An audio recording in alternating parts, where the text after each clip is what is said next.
कवि ने लिखा है, रे सदियों के बाद हिमालय आंसू भर कर रोया।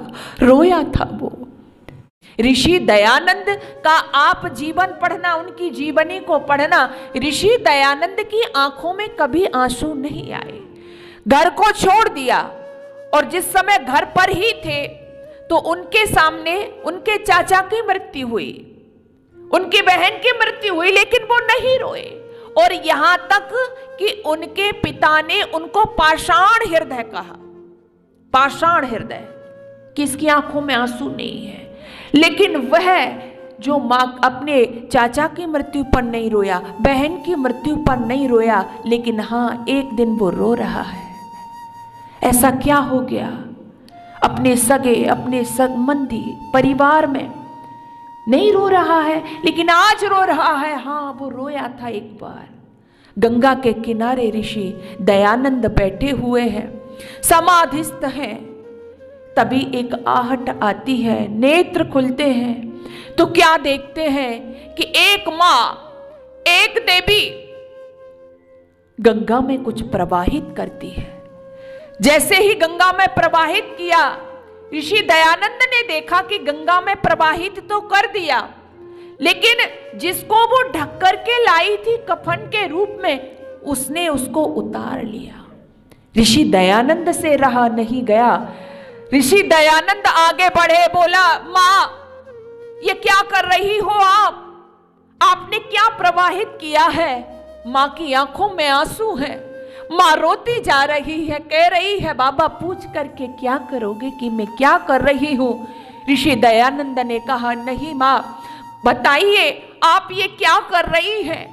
बोले, मेरे जिगर का टुकड़ा, मेरा इकलौता पुत्र मुझे छोड़ करके चला गया है, इसलिए इसको मां गंगा के आंचल में प्रवाहित कर रही हूं। ऋषि ने कहा, ये तो ठीक है मां कि आपने अपने बेटे को गंगा में बहा दिया, गंगा की गोद में सौंप दिया, लेकिन ये जो कफन के रूप में आप कपड़ा ढक करके लाई थी, इसको उतार लिया। ये बात मेरी समझ में नहीं आई।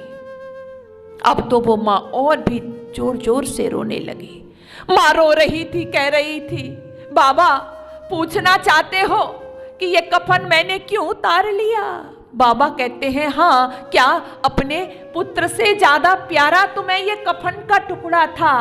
मां रोती जा रही थी, कह रही थी, नहीं नहीं बाबा, ये बात आप मत कहो, मुझे बेटे से ज्यादा प्यारा कफन का टुकड़ा नहीं था। मैंने ये इसलिए उतार लिया कि मेरा बेटा जो दम तोड़ गया है, बहुत गरीबी के कारण, लाचारी के कारण दम तोड़ गया है। मेरे पति देव तो पहले ही दम तोड़ चुके थे, एकमात्र सहारा था, लेकिन ये भी दम तोड़ गया। क्यों? क्योंकि इसको दिखाने के लिए, इलाज कराने के लिए, दवा के लिए मेरे पास पैसे नहीं थे।